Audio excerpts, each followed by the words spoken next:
we make things.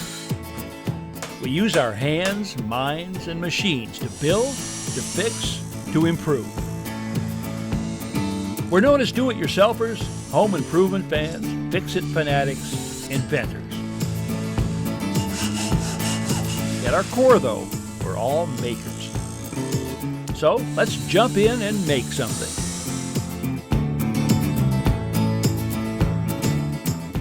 Hi, I'm Ron Hazelton. Welcome to the show. Today's house call takes me to the home of two radio personalities who want to add charm in a romantic setting to their bedroom with a ventless gas fireplace. Then I turn up the temperature right here in my own shop by installing a heater made just for the purpose. Stick with me. You'll be glad you did. 95 northbound, State Police on the scene. I'm Ann Rondepierre. Weeby 108 first, fast, accurate traffic. Good morning, Storm and Norman. It's the Weeby Wake Up Morning Show. Sunny and very cold today. We'll have high about 25. And it is 8 right now at Weeby 108. We make an appeal this morning to Ron Hazelton. Now, Ron, if you're listening, my wife and I would like to see whether or not you can put in one of those beautiful ventless fireplaces in our bedroom to take the chill off these winter nights. Now, how often do I get a house call request over the air and from Storm and Norman at that? I gotta check this out.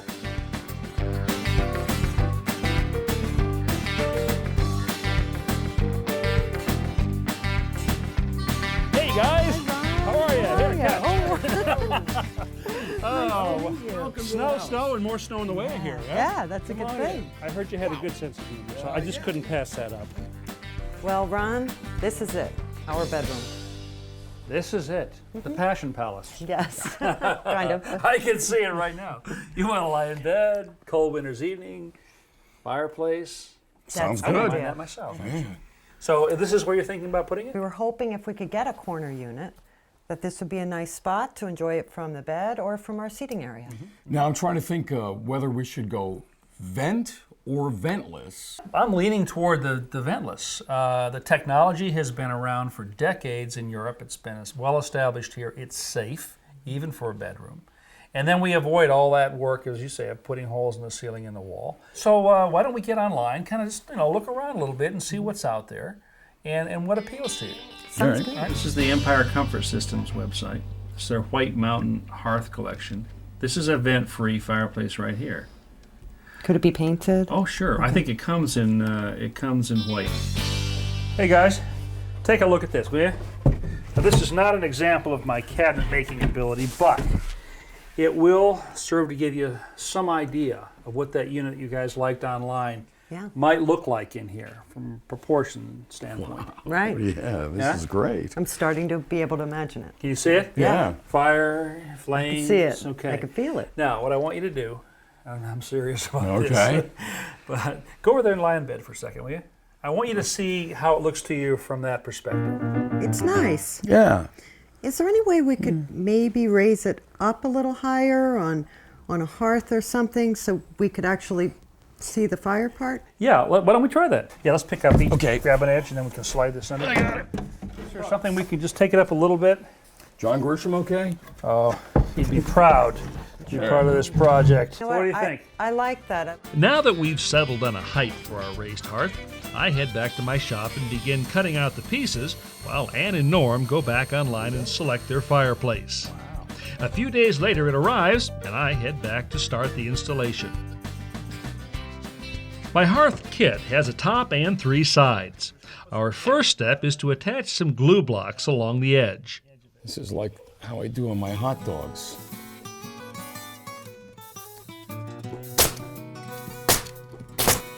Bring this right up. You're gonna nail right into that block we just put on. Okay, we'll pull this side up now. All right. Okay, one more, huh? Side number 3.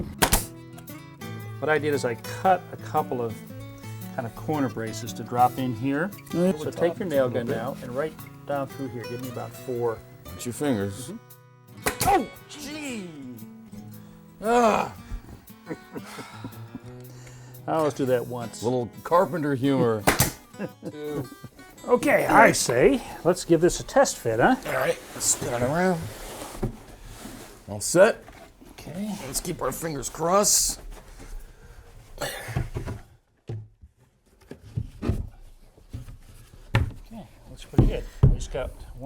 The baseboard is keeping the hearth from sitting tightly against the wall. So we turn the base bottom side up, clamp on a piece of scrap trim as a template, trace the outline, and cut out the shape with a jigsaw.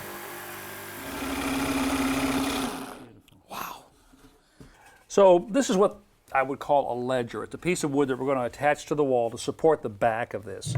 I'm right at the top of the board, right on that line. You got it? That should drop right in. Huh? Well, our ledger's installed and we've got a snug fit all around. So we nail everything in place. Well, Norman, here it is. Everything we need for your fireplace and mantel right here. Oh, the good stuff. The good stuff. And you're going to be amazed how easily this goes together. We set the fireplace base on our raised hearth, place the firebox on top, About halfway back. and attach it in place with screws. Next, I attach the flexible gas line and tighten the connection. Then we remove the protective plastic from the metal trim, set the fireplace surrounds in position, and then the apron. Once again, we attach ledgers to the wall, then slide the fireplace assembly into position. Finally, we set the mantel on top and attach it to the ledgers. All right. Huh? Solid? Yeah, Looks pretty good. looks very official looking. And back? Honey? No, I don't think so. Out here? You know where she is? No, I think she went shopping. Get some You accessories. think we should go forward without her taking a look at this? No, Really? no, Think she'll be long? no. She All right. should be back pretty soon. Oh, Rick. So, thanks. You know, this is coming out really good. How's everybody? The family? Yeah, Good. that's The good. little one. You know, I'm getting like that 2 hours of sleep every night. Oh, you're gonna love that. Yeah. I'll see your red anchor and I'll raise you an orange screw and a molly bolt.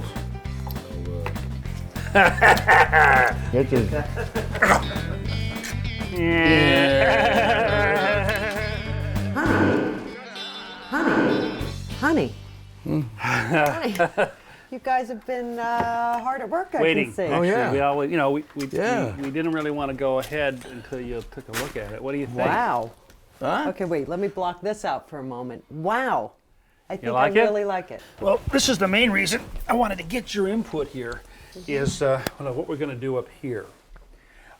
We can leave it just like this, but my thought is if we were to put some kind of a wall back here, Right. we might make this look more like there's actually a chimney there. And that would come up flat.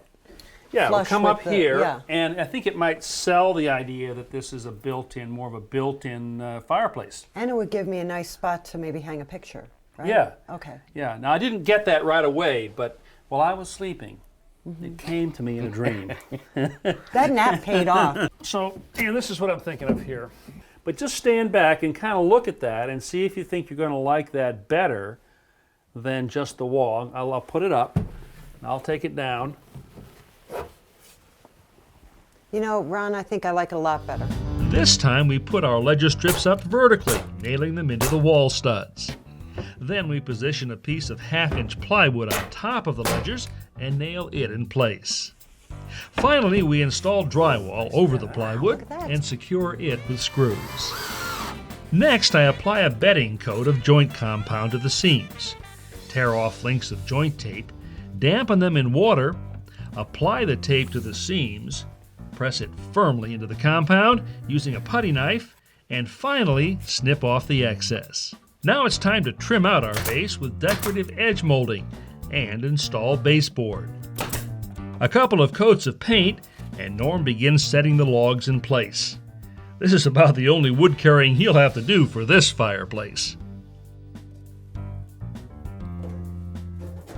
Not only can we build good fireplaces, we're good interior decorators too. Look at that, will you? Looks good, Terrific. guys. Hey, Annie, Annie, how are come you? on in. I've got What do you one think? more addition. I think it looks fantastic, but I got to see this. Oh yeah, you wanted that wall so you could hang a picture on it. Yes, I did. There it is. Voila. Nice, huh? It looks great, Ron. This calls for a toast. Let me go get the champagne. Hey, nice fireplace. Certainly is nice to be here, lying, This was a great idea. looking. Ready? Ready. Hey. May I pour? To the fireplace. Thank you. Yes, and all the pleasure it may bring. And the old Pleasure Palace. All right. How about one more thing? Sure. Would you mind locking the door on the way out? Oh, sure. Sorry. Ooh, it's chilly out there today. You know, this is my first winter here in the shop, and already it's become apparent I've got to have some heat out here. Now, I don't need to keep this at a constant temperature, that is a living temperature, but I do want to be able to get the heat up quickly when I need it. So I've settled on this unit right here. It's called the Hot Dog. Now this heater comes in 4 different sizes: 30,000 BTUs, 45,000 BTUs, 60,000, and 70,000 BTUs.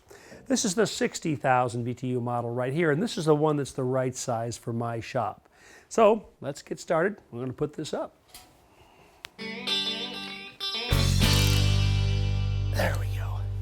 Now this heater is designed to attach directly to the bottom of the joist, but in this case I want to mount it at an angle, so I've added a couple of 2x6s up here and lag screwed those into the joist.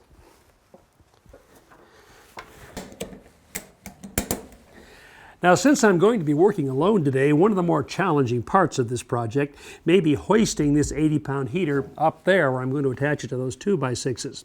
To start with, I've wrapped a couple of cargo straps around the case. A little research leads me to a marine supply store, where I check out things in the rigging department.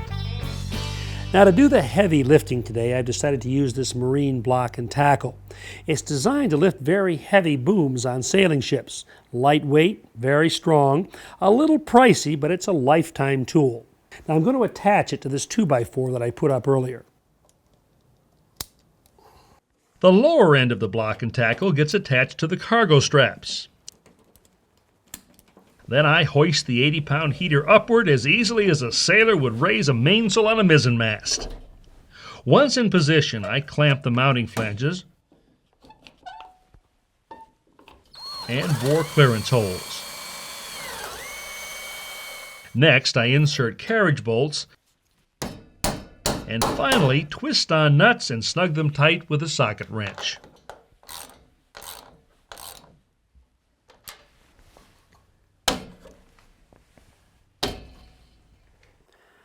Now, this being a gas-burning appliance, I, of course, have got to exhaust those gases out of flue. So the first thing I'm going to do is attach this T-shaped piece of flue to the back of the furnace right here. And I'll attach that permanently a little bit later on. Now, there's going to be a second piece of pipe that'll go from the center of this flue right up through the roof. And that means we're going to have to cut a hole up there that's exactly on top of this one right here. So let's take a plumb bob. This is the best way to do this. Now I'm going to move it around up here until the plumb bob is centered directly over this flue. All right, now I'll make a mark right up here at the top of the plumb bob line, right there. Next, I bore through the roof and insert a wire coat hanger. Well, the coat hanger marks the spot. We won't need that anymore, so let me push this back down through here. Now what I want to do is draw a circle 6 inches in diameter. Now this is a lumber crayon that I have in here. I bore a 1/2-inch hole on the edge of the circle, insert the blade of a jigsaw, and make the cutout.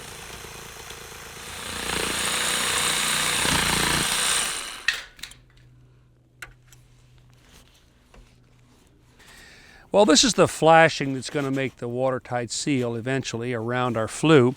I'm going to set this about where I want it here, and that is I want to center the large opening down here on the bottom over that hole that we cut in the roof. That looks pretty good. Now I'm going to reach inside with my lumber crayon. Be careful because this is sharp here. I'm going to trace the outline of this sort of oval-shaped base here. Then, using a utility knife with a hooked blade, I cut along the mark that I just made. Next, I apply sealant to the lower shingles where the base will be sitting on top.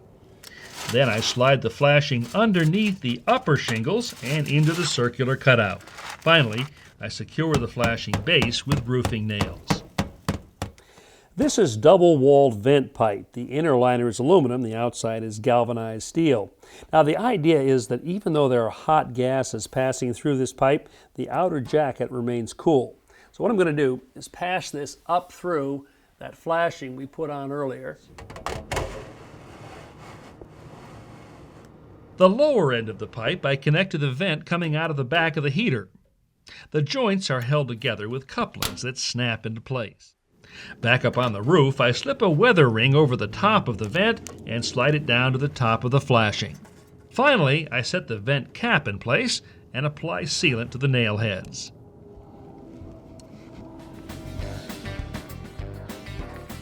With everything finished on the roof, I go back inside to make the electrical connections. Next, I apply thread sealant to the gas pipe sections,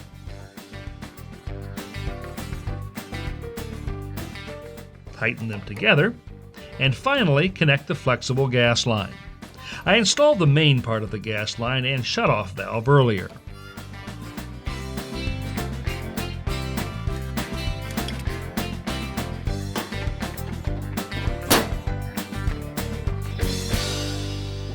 I've installed a programmable thermostat because out here in the garage workshop I don't need heat all the time, just when I'm working. And the nice thing about this one is if I'm coming to work at 9 o'clock, I can set this to bring the heat up around 8:30. Well, I can't tell you how glad I am that I put this unit in. In the few weeks since I've installed it, the temperature hasn't gotten above freezing.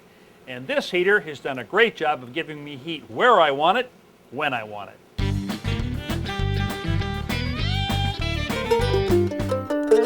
The toughest thing about gluing something like this broken china dish is clamping or holding the pieces together while the glue dries.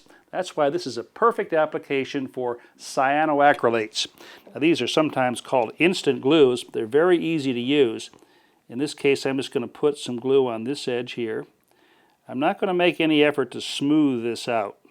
Actually, what I kind of want is a sort of a little bead going here. But I do want it to be continuous because this is going to have to hold liquids. All right. Now that's on. I'm going to press these two pieces together. Just hold them, just like this. Now the thing about cyanoacrylates is they come in different thicknesses. Generally speaking, the more coarse or porous the material, the thicker glue you'll want to use. You'll also want to use the thicker glues on plastics. Now this particular one that I'm using takes about 10 to 15 seconds to set up. So I should be able to let go of this and have a repair. Now the truth is I want to wait about 24 hours for this to reach maximum hardness. So before I put this back into use, I'll let it sit on the shelf overnight. To view today's projects again, visit ronhazelton.com, where you'll find hundreds of how-to videos available 24/7.